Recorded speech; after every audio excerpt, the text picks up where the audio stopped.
होगा, होना ही है, तभी होता है। Nothing is new under the sun. सूरज के नीचे कोई नई बात नहीं। जो हो रहा है, होवनहार होवत सो जाने। याद करो हमारी बातें। होवनहार होवत सो जाने, प्रभ अपने का हुक्म पछाने। जो होवनहार है वही होगा, प्रभ अपने का हुक्म पछाने। लाख चतुर तू बने, मगर वो सबसे बड़ा श्याम। अपना आप छिपाकर बुनता जग का ताना बाना।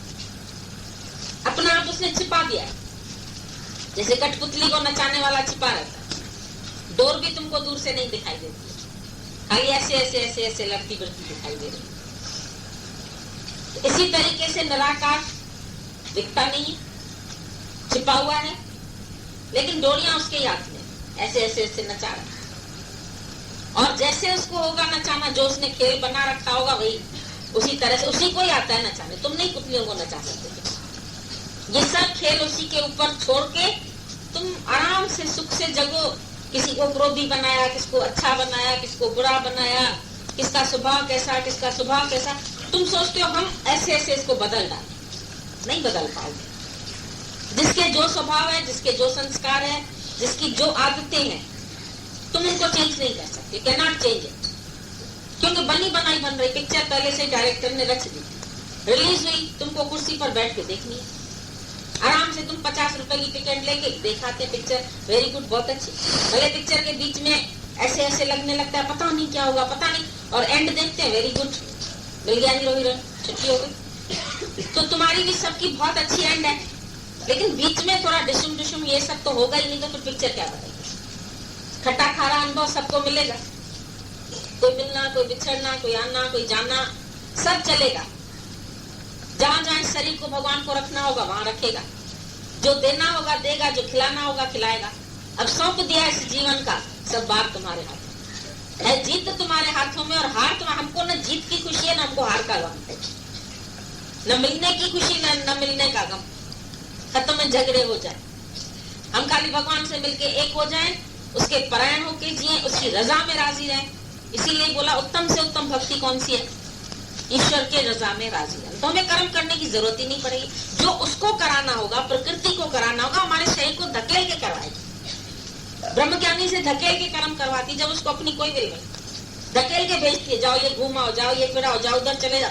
भक्तों के बहाने पता नहीं कहाँ कहाँ चले जाता है, कैसे कैसे निराकार पहुंचाता है, कैसे कैसे उसकी प्रारब्ध ले जाती, कैसे सब कुछ उसको आकर के प्रारब्ध अधीन होकर मिलता है। ज्ञानी की प्रारब्ध से दुनिया के लोग जलते, ऐसा पहनता है, ऐसा खाता है, ऐसा घूमता है, इनको तो ऐसे सन्यासी होके रहना चाहिए, इनको तो ऐसे गेरुआ पहन के रहना चाहिए, इनको तो खाली दाल रोटी खानी चाहिए। क्यों भाई, हाजमा खराब है, हम दाल रोटी खाएं। और हम तो कभी कभी तैयार भी होते हैं कि चलो, पर पता नहीं कैसे फिर 36 प्रकार के भोजन बनते हैं, पता नहीं कहाँ से आकर के मिलते हैं, कैसे आकर खाते हैं, कैसे शरीर को निराकार पहुंचाता है। बहुत हैरान, किसी चीज की कमी नहीं छोड़ता है। अगर तुम सचमुच में उसके ऊपर भरोसा करो, भरोसा कर तू ईश्वर पर, तुझे धोखा नहीं होगा। ये जीवन बीत जाएगा, तुझे रोना नहीं होगा। भरोसा नहीं, अभी कितनों ने बोला ना, विश्वास, सच्ची बात।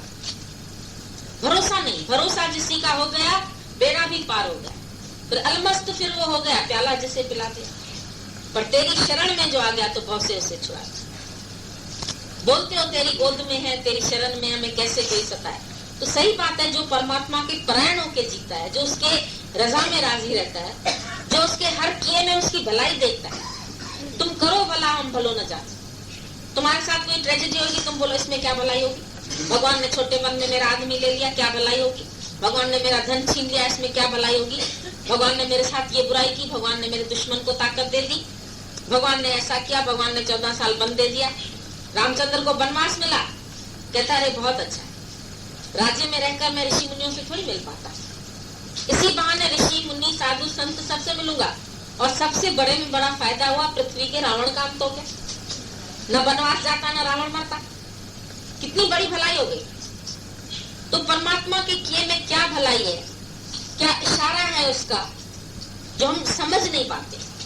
जब गहरा तूफान आता है तो ये सोच लेना कि उसके पीछे गहरी शांति भी है। आफ्टर स्टॉर्म्स कम्स काम। लेकिन तूफान देख करके घबरा नहीं जाना। भगवान इतना बड़ा तूफान, भगवान हमने तो ये सोचा भी नहीं था। अचानक मृत्यु हो गई बेटे की, बैठे बैठे हो गई, अचानक ये जल गया, अचानक ऐसा हो गया, अचानक ये हो गया। होता तो सब अचानक है, सडनली होता है। ये नहीं पता है पिक्चर में आगे वाली सीन कौन सी है, जब नई नई रिलीज होती है नहीं पता होता। इसी प्रकार जीवन के कल के पेज पर क्या लिखा हमको भी नहीं पता है, लेकिन गुरु तुमको बोलता है। जैसे स्कूल में पढ़ते थे, कॉलेज में पढ़ते थे, एग्जाम्स आते थे तो 10 ईयर पेपर्स ले आते थे। भाई जैसे जैसे ये क्वेश्चंस आए 10 साल पहले के, तो इसी प्रकार के क्वेश्चन हमको अभी भी मिलेंगे। उसको प्रिपेयर कर लेते थे, पहले से ही तैयारी कर लेते थे, तो एग्जाम में हमको कठिनाई नहीं होती थी। और अगर ध्यान पूर्वक सारा साल हमने पढ़ाई की है रेगुलर, तो कोई कारण नहीं है फेल होने। जिसने ध्यान से मास्टर की हर आवाज को सुना है, हर बात को सुना है, अच्छी तरह से स्टडी की है, वो नहीं फेल होगा। फेल तो वो होते हैं जो मटर गश्ती करते रहते, ध्यान नहीं देते। टीचर पढ़ाती रहती है, वो अंदर बैठ करके लव स्टोरी लिखते रहते, लव लेटर लिखते रहते हैं अपने, वो फेल होंगे जरूर। जो राइट तरह से पढ़ाई नहीं करेंगे, जिन्होंने भी दुनिया में आकर के ज्ञान नहीं जाना, गुरु नहीं किया, मास्टर नहीं किया, विद्यालय में नहीं पढ़ा, वो आए जाए दुख पाए। मनुष्य जन्म में आए के जिन्हें न जानो क्या, खाना पीना भोगना तिनका पसंद। तुम आए, तुम्हारा पहला काम था स्कूल में आना, स्टडी करना, पढ़ाई करना अच्छी तरह से। तुमने पढ़ाई की नहीं, और फिर जब एग्जाम आते हैं तो तुम घबराते। ऐसा तो होगा नहीं कि जीवन के समुद्र में तूफान ना आए, तूफान भी आते, पर जो उनके सहारे है वो आके बचाते। जब मल्लाह है मजबूत तो चिंता नहीं कोई। जब तुमको माझी मजबूत मिल जाए तो तुमको भवसागर की क्या चिंता है, वो तुमको अवश्य पार लगाएगा। मिंजी बेड़ी अथई विच सीरते, जब बीच मझधार में आ जाती है नाव, तो सहारा किसका है?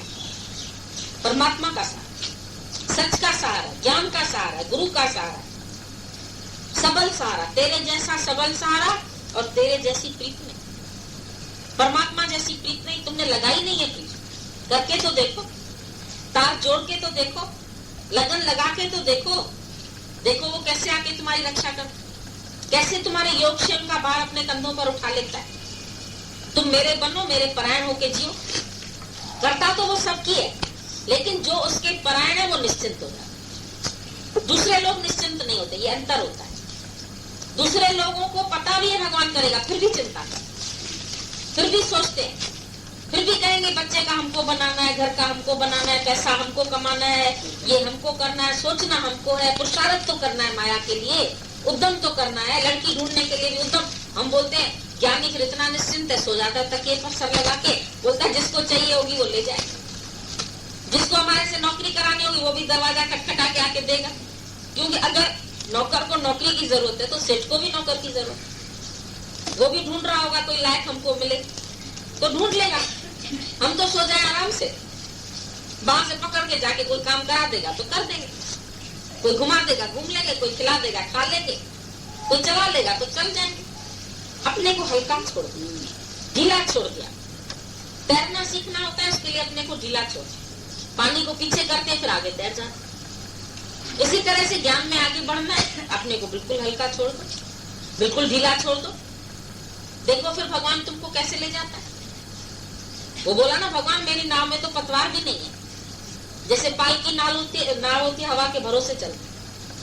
नैनीताल में दोनों तरह की नाव खड़ी रहती, पाल वाली भी खड़ी रहती थी, मलाह वाली भी खड़ी रहती। तो पाल वाली नाव चलती है भगवान के सहारे, हवा का रुख जहां ले जाए।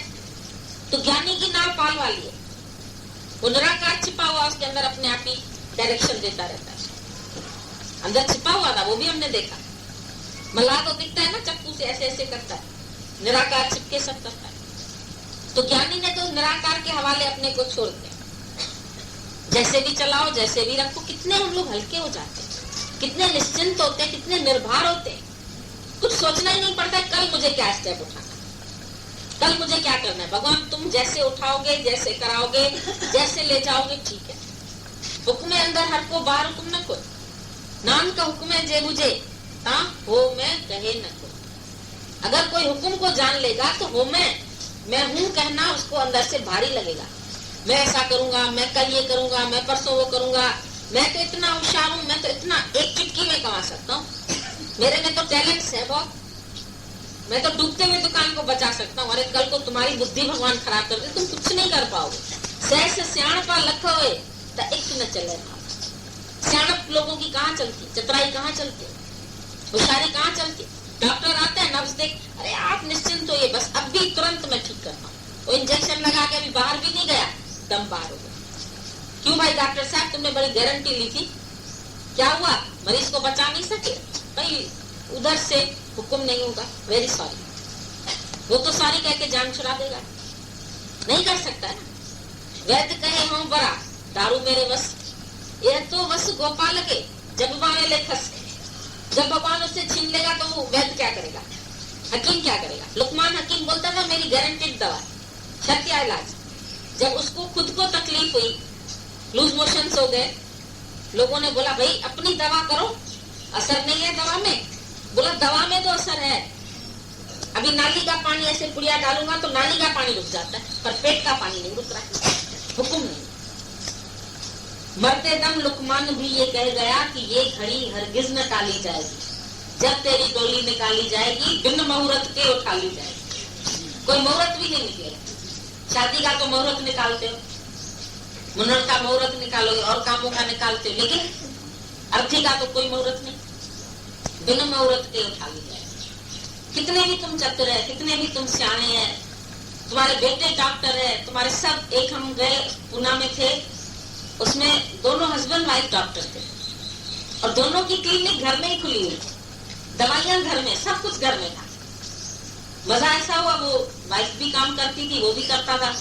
तो उसने बोला तुम सारा दिन खाना वाना बनाती हो, चलो सुबह की चाय मेरे लिए। ऐसे डुप्लेक्स बना हुआ था, ऊपर भी कमरा था, नीचे किचन नीचे था, और नीचे चाय बनाया। अब ऐसे आवाज नहीं आती रहती, बन गई चाय, अभी छन्नी की भी आवाज आई, प्याले की भी आई, परोसने की भी आई, ऊपर से सुन रही थी।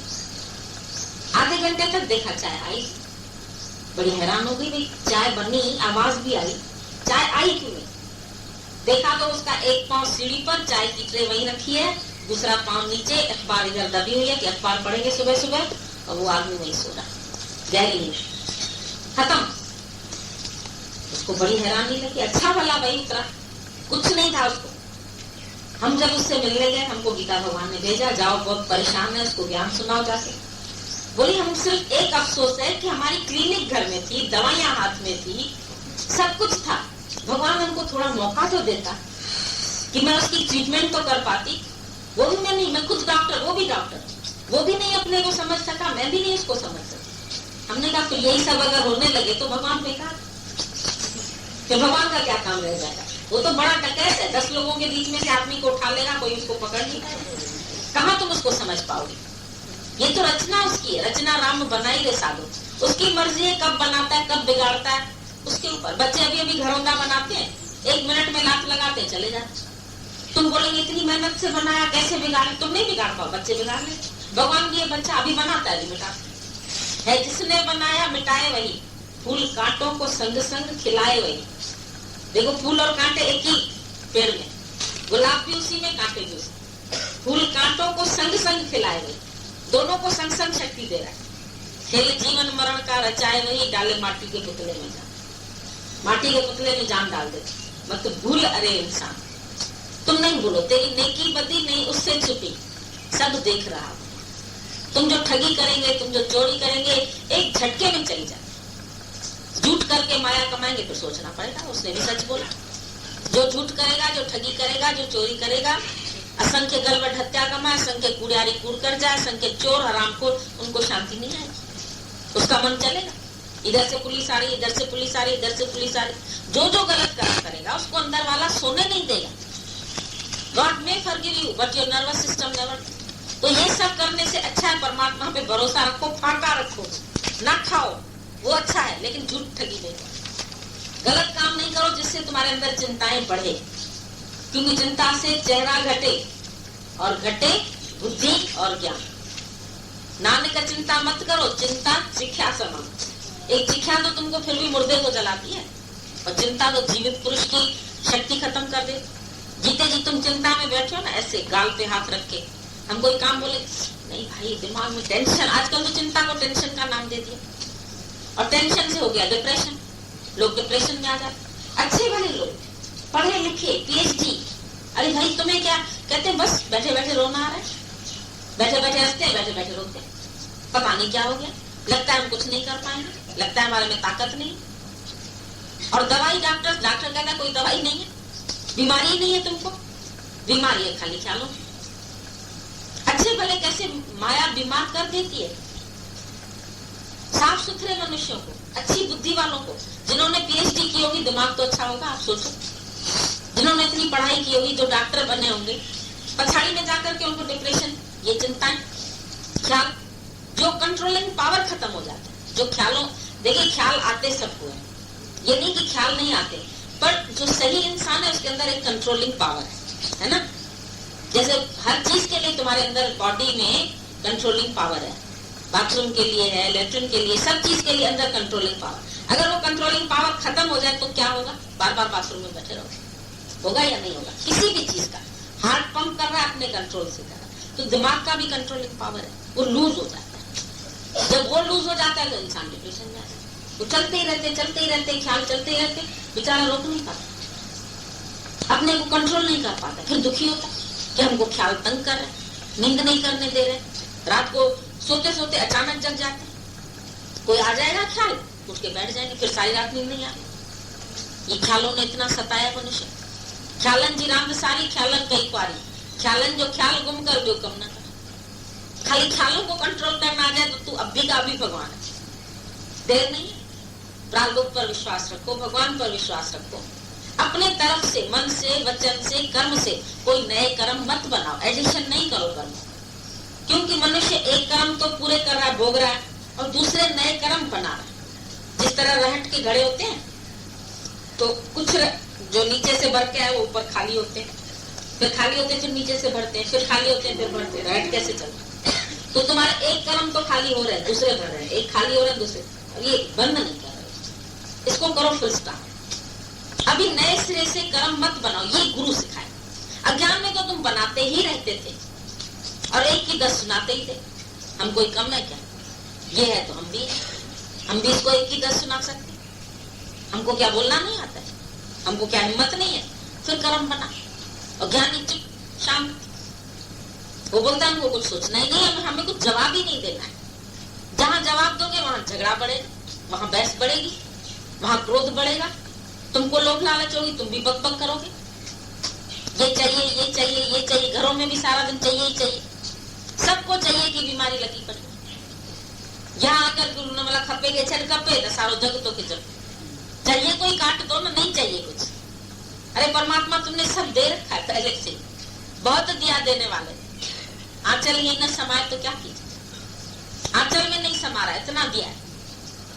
पछाड़ी को भी तुम्हारे डब्बों में आटा छूट जाएगा, चीनी छूट जाएगी, खाना छूट जाएगा, बैंक बैलेंस छूट जाएगा। मत छोड़ के मरना, हम तो कहते हैं लिवरेज डाइट हुआ, मरो तो ऐसे तुम्हारी कोटी भी नहीं होगी बैंक में, जैसे दादा की नहीं। दादा का बैंक बैलेंस नहीं, नो पासबुक नो चेकबुक। दादा कहाँ से खाता है? दादा को प्रारब्ध खिलाती है। और कहाँ से खाता है? दादा प्रारब्ध में उसको बहुत कुछ है। राशन कार्ड पर भी नाम नहीं था तो हजारों दूध लेने के लिए आ जाते थे, देख दादा पियो, दादा पियो। उसको हजारों लोग पूछने वाले थे, तो एक राशन कार्ड पर क्या नाम लिखेगा? वो नहीं हुई नहीं तो राशन कार्ड पर नाम क्या लिखा? इतने तक उसने अपना नाम मिटा दिया। बोला मंगन मुआ तो खुद को दावा। मंगन ने अपने को जीते जी खत्म कर दिया। और ये भी बोला ऐसा तो होगा नहीं कि मरेगा मंगन और मजा तुम लोगे, ये भी नहीं, तुमको खुद को मरना पड़ेगा। तुमको बोलना मैं मुआ तो खुद को दावा। जब तक मरोगे, आप न मरिए तो स्वर्ग न जाए। स्वर्ग कैसे देखोगे? स्वर्ग विमान तभी तो आएगा जब तुम मुर्दे बनोगे, ऐसे तो नहीं मिलेगा तुमको स्वर्ग। तो आप न मरिए, स्वर्ग न जाए, अपने को ही मिटना, अपने को ही मरना है, अपना ही अहंकार गंवाना है। अभी तो सोचो बहुत है तुम्हारे पास, इतना खा के खत्म करना, वही नहीं खत्म होगा तो और क्या जोड़े, और क्या बनाए? पहले इच्छा होती थी बनाए, फिर दान करेंगे, फिर इसको देंगे, फिर मन इतना कंजूस है, हाथ में आ जाता है तो दान भी नहीं करता। फिर कहेगा, पहले कहेगा अच्छा इतना दान करेंगे, फिर कहेगा नहीं अच्छा इतने से भी काम चल जाएगा, फिर बोलेगा नहीं इतने से भी चल जाए, तो कहेगा अरे कौन करता है, सभी लोग तो खिलाएंगे, छोड़ो हमारा। बहुत कंजूस है ये। तभी दादाजी बोलते थे कुछ देना ही है ना तुमको तो लोटा पांव से दान करना। ये बड़ी अच्छी कहावत थी। कैसे एक आदमी को ख्याल आया कुछ दान करना चाहिए। फिर बहाना लगाने लगा, मेरे पास तो कुछ है ही नहीं, मैं क्या दान करूं। तो दोस्त ने कहा अच्छा कुछ नहीं है तो ये जो लोटा पड़ा है ना पित्तल का, ये भी कर सकते हो दान, अगर तुमको दान करने का शौक है तो ये दान कर। अच्छा करूंगा, कल करूंगा। दोस्त ने बोला नहीं आज करो।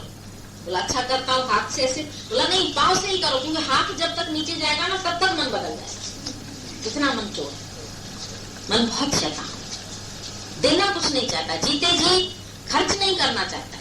हमको ये लोग बोलते हैं मनी यूजलेस कर, हम बोलते हैं मनी यूजलेस तुम क्या करोगे, तुम तो कमाने के फेर में पड़े हुए। जो है हम कहते हैं आज खर्चो, तुमसे खर्चा नहीं होता, खर्चा किसी से नहीं होता। बड़ा सोच सोच के करते हैं, बड़ा समझ समझ के, बड़ा दिमाग लगा लगा के खर्चा करते हैं, कहाँ करें कहाँ न करें, कितना करें कितना न करें। तो तुम यूजलेस समझोगे मनी को, अंदर तो तुम उसको सार्थक समझ रहे, अंदर तो तुम उसको इम्पोर्टेंस दे के बैठे। तो मुंह से बोलने से खाली कमाएंगे नहीं तो यूजलेस, फिर जरूरत पड़ेगी तब रहोगे। सब लोगों ने बोला हम कमाए नहीं, बस गुरुजी सारा दिन आपकी सेवा करें। अच्छा ठीक है हमारी करो सेवा, निष्काम सेवा तुमको बोलते, फिर तुम बोलोगे निष्काम कार्य के लिए भी पैसा चाहिए, फिर घर वालों की गुलामी करनी पड़ेगी। कहीं तो करेगा शरीर गुलामी, कहीं तो छूटेगा नहीं बिल्कुल। तो जहां रहते हो जो कुछ है वहीं से उदारचित होना शुरू हो जाओ ना। जिस कंडीशन में ये छोड़ के हम उदारचित होंगे, वो छोड़ के उदारचित होंगे, घर छोड़ के निष्काम करेंगे, बच्चे छोड़ के अरे जहां हो खाली निष्कामी बनो। हम तो नहीं कहते तुम्हें कुछ छोड़ो, न पकड़ो न छोड़ो, और निष्कामी तो बनो। निष्काम आरंभ करो, तुम्हारे सब आपे ही छूट जाएगी, दुनिया ही छूट जाएगी। पर तुम निष्कामी नहीं बनते, उदार हृदय नहीं है, तुम्हारा प्रेम ही नहीं है, तुम्हारी दिल बड़ी नहीं है। हमने देखा दिल बहुत छोटी है, सब नहीं खर्च करना चाहते, सब पैसा दबा दबा के रखना चाहते। दबाओगे लक्ष्मी भाग जाएगी, पसीना आएगा उसको, घुटन होएगी चली जाएगी। खर्च करो, उदारचित बनो। देखिए हम तुमको कितना यज्ञ कर सकते। आप ही ने बोला दान नहीं, हमने दान नहीं उदारचित तो बोला।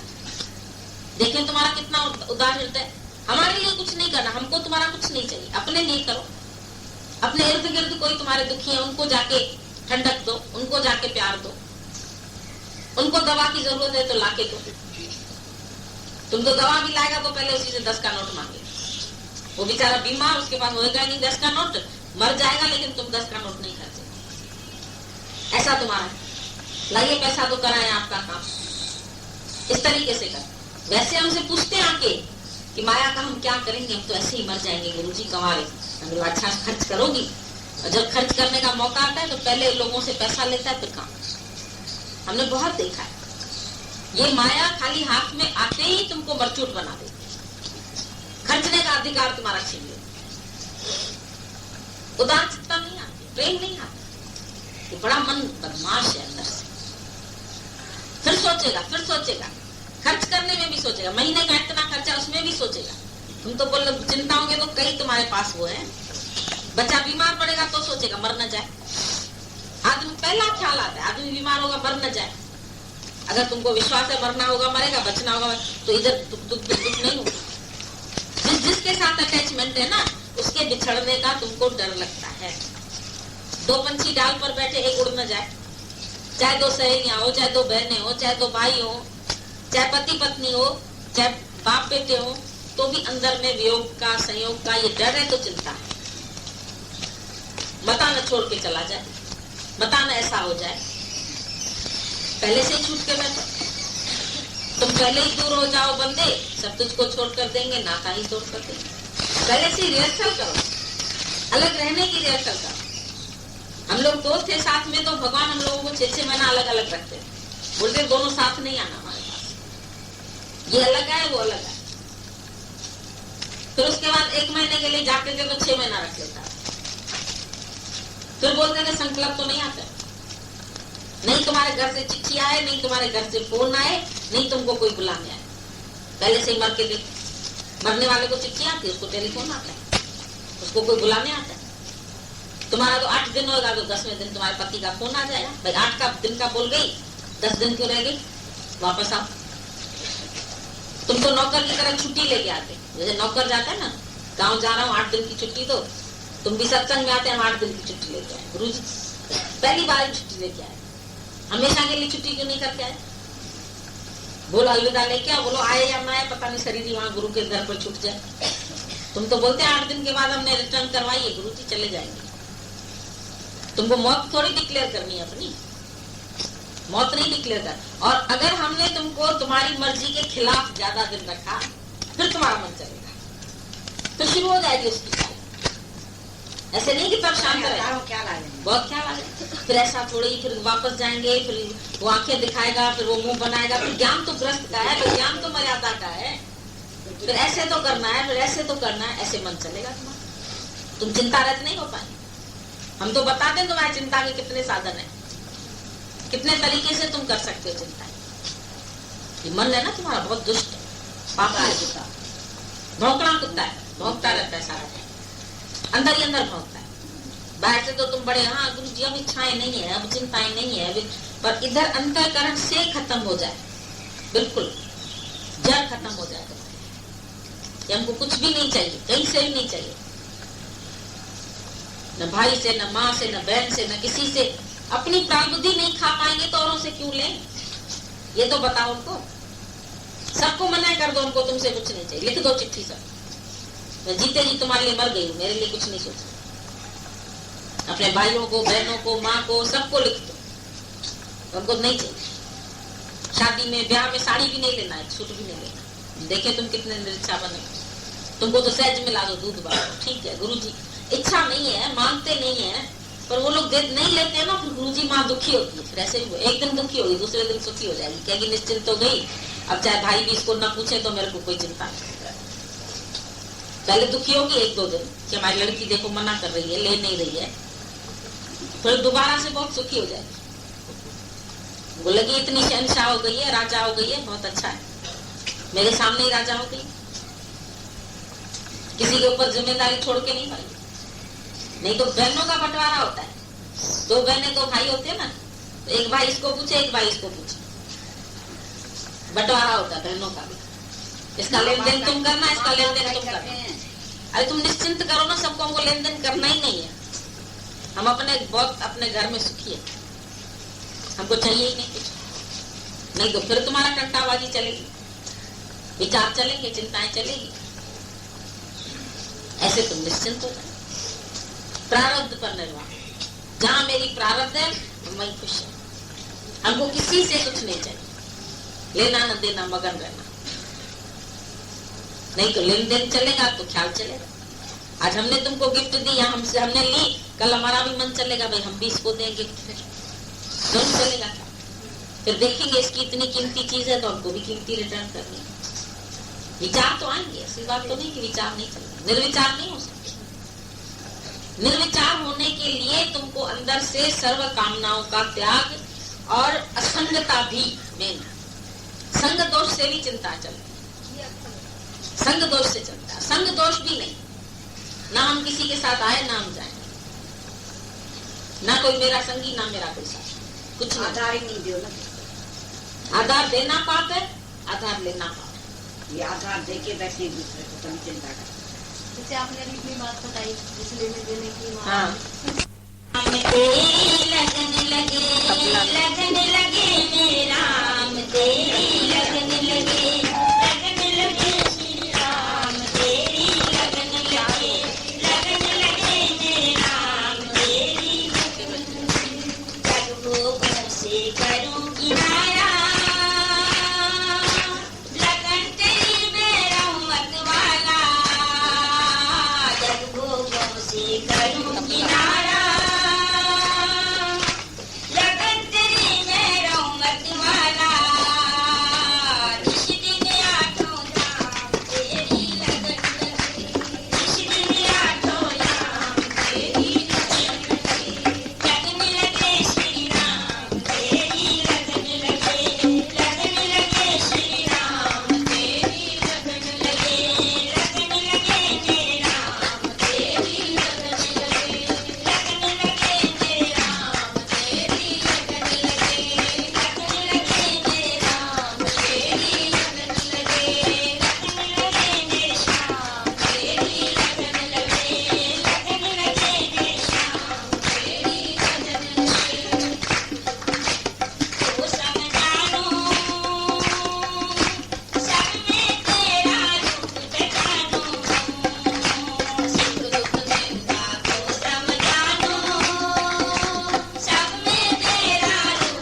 अष्टावक्र गीता 11वें प्रकरण का 6ठा श्लोक है, 176 पेज पर। श्लोक नंबर 6, पेज नंबर 176। बोला, मैं शरीर नहीं हूँ, देह मेरा नहीं है, ज्ञान स्वरूप हूँ। इस प्रकार विदेह मुक्ति को प्राप्त होता हुआ निश्चय करने वाला पुरुष अकृत और कृत कर्म को नहीं स्मरण करता है। अब भोले बाबा बोलते हैं, नहीं देह में, नहीं देह मेरा, शुद्ध हूँ मैं, बुद्ध हूँ, कूटस्थ हूँ, निसंग हूँ, नहीं देह से संबद्ध हूँ। ऐसा जिसे निश्चय हुआ, फिर क्या उसे एकांत है, बस्ती भले जंगल रहे, होता तुरंत ही शांत है। अब इसका भावार्थ बताते हैं कि पूर्वोक्त साधनों करके युक्त जो ज्ञानी है, उनकी दशा को दिखाते हैं। यानी जो भी साधन अभी तक बताए हैं, वो ज्ञानी के लिए जो बोलते हैं उसकी स्थिति अब दर्शा रहे हैं कि उसकी स्थिति कैसी होती ज्ञानी की। बोला, ज्ञानी को ऐसा निश्चय होता है, ना हम देह, मैं देह नहीं हूँ, और न मैं देह, यानी मेरा यह देह नहीं है, और मैं नित्य बोध स्वरूप हूँ। आत्मज्ञान करके देह आदिकों में दूर हो गया है अहम और मम अभिमान, जिसका कर्तव्य और अकर्तव्य जिसका बाकी नहीं रहा है, जो कृत तथा अकृत का स्मरण भी जिसको नहीं है, वही ज्ञानवान जीवन मुक्त कहा जाता है। इसमें एक दृष्टांत को कहते हैं। एक मंदिर में एक महात्मा रहते थे। आत्मविद्या का अभ्यास करते करते उनकी अवस्था चढ़ गई थी और शरीर की सब क्रियाएं उनकी छूट गई थी। अतः जब कोई उनके मुख में भोजन डाल देता तब खाते, जब कोई पानी पिलाता तब पानी पीते थे, और एक स्थान पर बैठे रहते थे। किसी से बोलते चालते न थे और अपने आत्म आनंद में ही मगन रहते थे। एक दिन दोपहर के समय उसी मंदिर में लड़के खेलते थे। एक लड़के ने कहा, इन महात्मा के पट पर यानी वक्ष स्थल पर चौपट बनाकर खेलें। दूसरा लड़का चाकू ले आया और जब चाकू से पट पर लकीरें खींचने लगा तब उसमें से रुधिर बहने लगा।